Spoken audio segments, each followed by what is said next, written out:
करे और नित्य गीता गाते हुए रात्रि में जागरण के तंत्र भगवान सत्यनारायण का ध्यान करता हुआ अपने अपने घर को जाए। इस प्रकार आचरण करने से मनुष्य की इच्छाएं पूर्ण हो जाती है। विशेष कर कलकाल में यह छोटा सा उपाय है। इति प्रथमोध्याय समाप्त। वृंदावन बिहारी लाल की जय।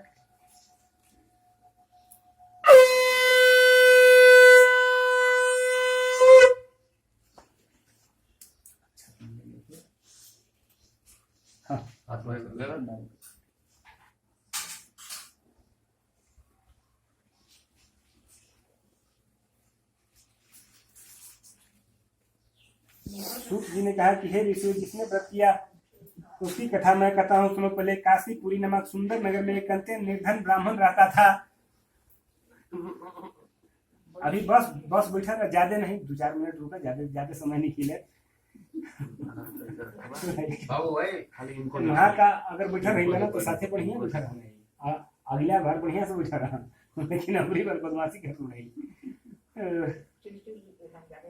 सूत जी ने कहा कि हे ऋषि, जिसने व्रत किया उसकी कथा मैं कहता हूँ। पहले काशीपुरी नामक सुंदर नगर में एक अत्यंत निर्धन ब्राह्मण रहता था। वह ब्राह्मण भूख से व्याकुल होकर नित्य पृथ्वी के ऊपर विचरण करता था। ब्राह्मणों से अधिक स्नेह करने वाले भगवान उस विप्र को दुखी देकर वृद्ध ब्राह्मण का रूप धारण कर आदर पूर्वक पूछे कि हे ब्राह्मण, तुम भूमि के ऊपर अत्यंत दुखी क्यों भटकते हो? हे दुर्योधन, मैं उसका सारा कारण सुनना चाहता हूँ। ब्राह्मण ने कहा कि मैं अत्यंत भिक्षा मांगने के लिए पृथ्वी पर भ्रमण करता हूँ। हे प्रभु, यदि मेरी देवता दूर करने का उपाय जानते हो तो कृपया बतलाएं। वृद्ध ब्राह्मण ने कहा कि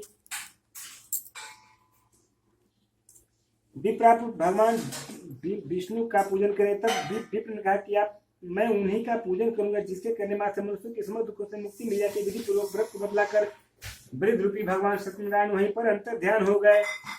तदंतर वृद्ध ब्राह्मण ने जिस व्रत को कहा था उस व्रत को अवश्य ही करूंगा, यह सोते हुए रात्रि में सो गया। प्रातः काल ही कर वह विप्र भगवान का व्रत करने का संकल्प कर भिक्षा मांगने के लिए चल पड़ा। उस दिन विप्र को बहुत धन की प्राप्ति हुई। से उसने भगवान का उत्तम व्रत किया। वह ब्राह्मण उस व्रत के प्रभाव से समस्त दुखों से मुक्त संपूर्ण संपत्ति से पूर्ण हो गया और वह प्रत्येक महीने व्रत करने लगा। यो तो वह ब्राह्मण उस व्रत के प्रभाव से समस्त दुखों से मुक्त संपूर्ण संपत्ति से पूर्ण हो। उसी दिन से वह प्रत्येक महीने व्रत करने लगा। यो तो वह सत्यनारायण का व्रत कर वह द्विजोतम समस्त पापों से मुक्त मोक्ष को प्राप्त हुआ। भगवान के व्रत को पृथ्वी पर जो कोई करता है उसमें उसके समस्त दुख विनष्ट हो जाते हैं। इस प्रकार भगवान विष्णु ने नारद जी से कहा कि हे ऋषि, मैंने यह व्रत आप लोगों को सुनाया।